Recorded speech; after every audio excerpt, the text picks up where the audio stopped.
Donald Trump posted a truly wild video on his Truth Social account that we're going to take a look at that once again emphasizes the cultish nature of the MAGA movement. And really think about, as you watch this, the fact that so many people in this country think if they were to watch it, yeah, that's right, that's my guy. So many people truly believe, as the video is going to advocate, that God sent Trump down to save the world or something. That he's this sort of messianic hero. That fact, the reality of his supporters really genuinely buying into this stuff is disturbing. So here it is, a sort of parody version of Paul Harvey's "So God Made a Farmer." Instead, "So God Made Trump."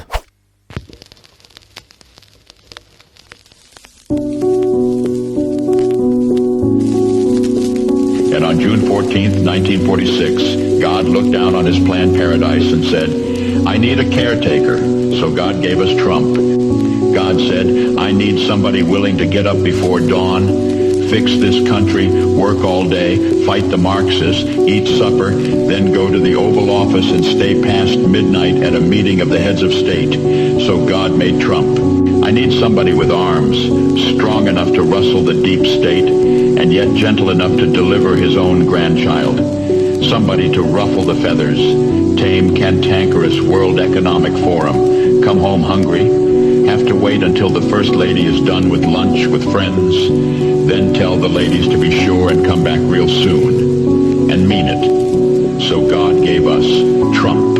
"I need somebody who can shape an axe, but wield a sword, who had the courage to step foot in North Korea, who can make money from the tar of the sand, turn liquid to gold, who understands the difference between tariffs and inflation, will finish his 40-hour week by Tuesday noon, but then put in another 72 hours. So God made Trump. God had to have somebody willing to go into the den of vipers, call out the fake news for their tongues as sharp as a serpent's. The poison of vipers is on their lips, and yet stop. So God made Trump.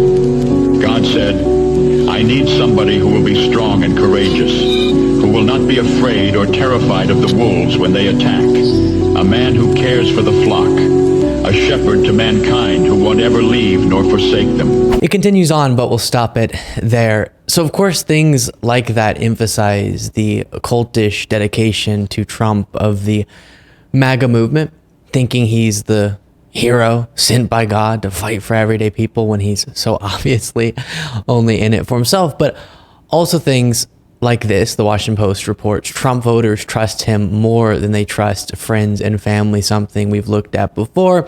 But let's remind ourselves of this disturbing fact. More Trump voters, the Washington Post writes, trust him than trust their own friends and family, conservative media, or even religious leaders. The percentages who say they trust each of the following to tell them what's true breaks down like this. Trump at 71%, friends and family 63%, conservative media figures 56%, and religious leaders trailing at 42%. Yeesh. That's rather frightening. One of the things that freaks me out about the MAGA cult is the social infrastructure that has been created to maintain it, meaning to convince millions of Americans that Trump is an honest person despite his thousands of documented lies takes a pretty dedicated and effective right-wing media echo chamber. Even if, as hopefully will happen, Trump loses to Biden in 2024 and eventually fades into political irrelevance, that echo chamber will remain.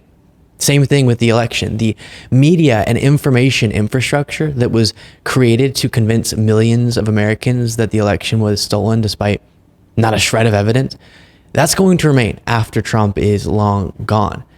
So how that morphs and operates to continue thriving is what really terrifies me, in addition to everything else about MAGA. What happens after the 2024 election to all the hardcore Trump supporters again if Trump loses, who think he's some sort of messiah? Do they just become politically inactive, irrelevant, or do they find another cult leader as directed by right-wing media? Will they be guided into supporting somebody else who will become that sort of cultish-like figure? And if you really want to be freaked out, here's Steve Bannon, the right-wing MAGA podcaster, saying that Trump is a moderate in his movement, and in the future, they're going to go more far right than Trump. Right. They've made it all about Trump, okay? This movement is ascendant and is going to go on long after Donald Trump is only get more powerful and broader. Even if a Democrat was to win, there's no compromise here. What you're saying is even if Trump lost to Biden, there's no going back to the old Republican Party. Farther right than Trump. Farther right. President Trump is a moderate in our movement. You're going to pine in future years that you wished Donald Trump was around.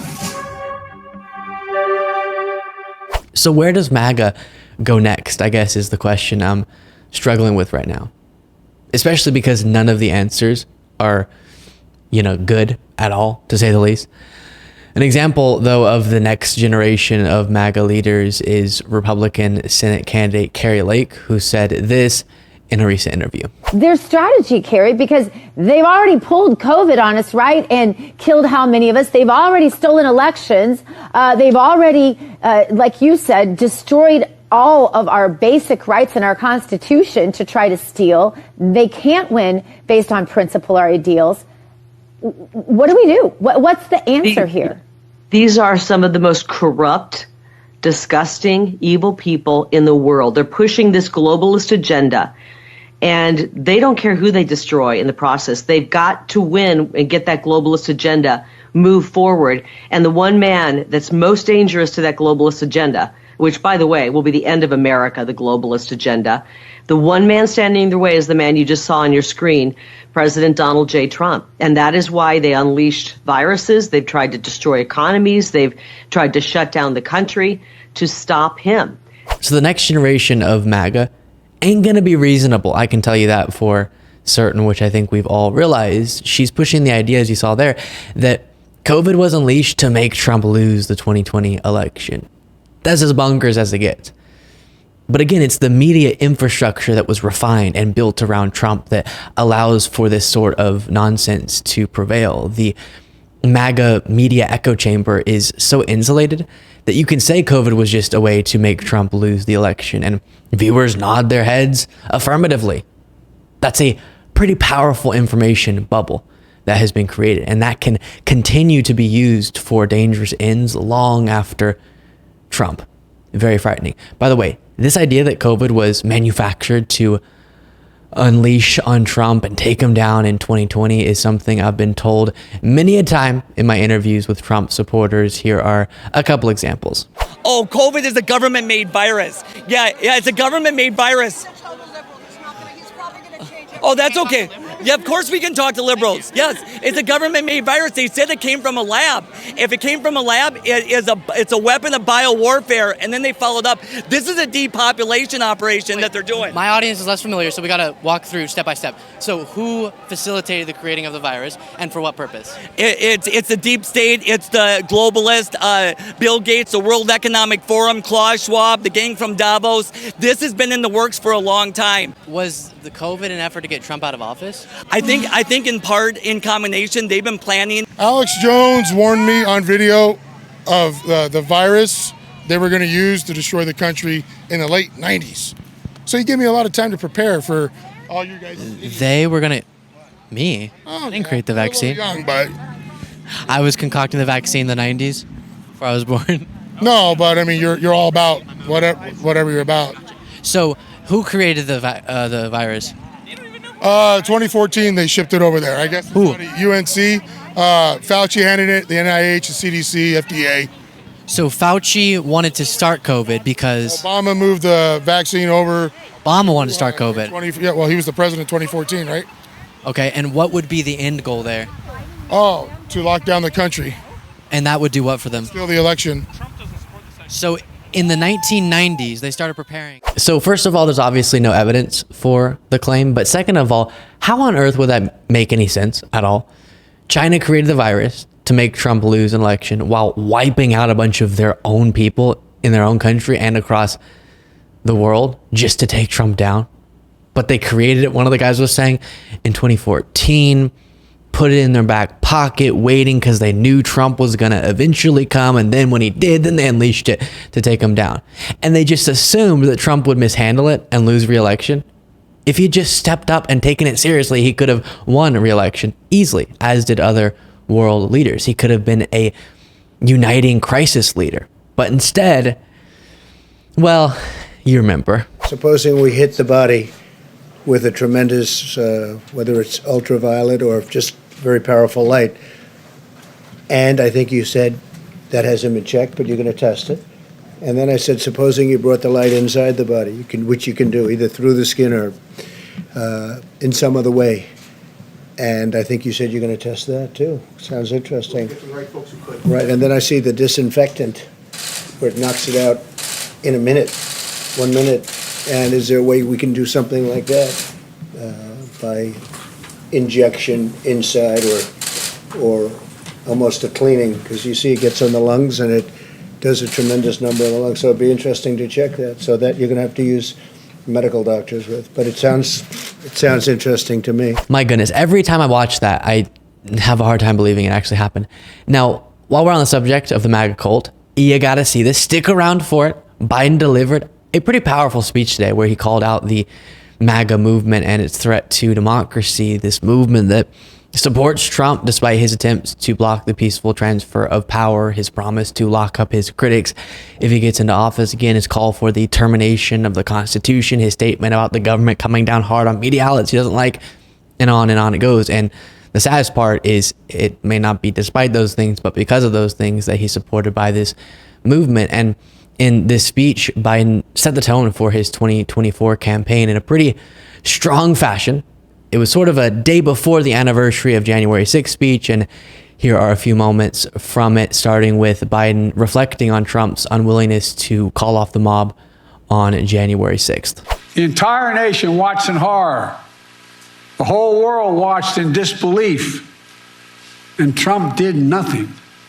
Members of his staff, members of his family, Republican leaders who were under attack at that very moment pled with him. Act.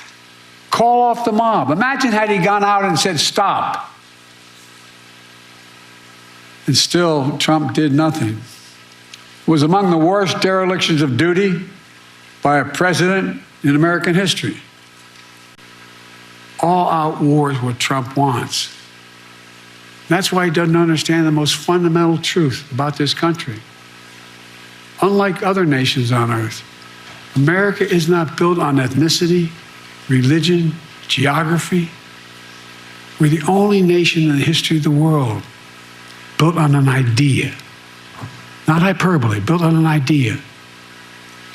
We hold these truths to be self-evident, that all men and women are created equal. It's an idea. Declared in the Declaration,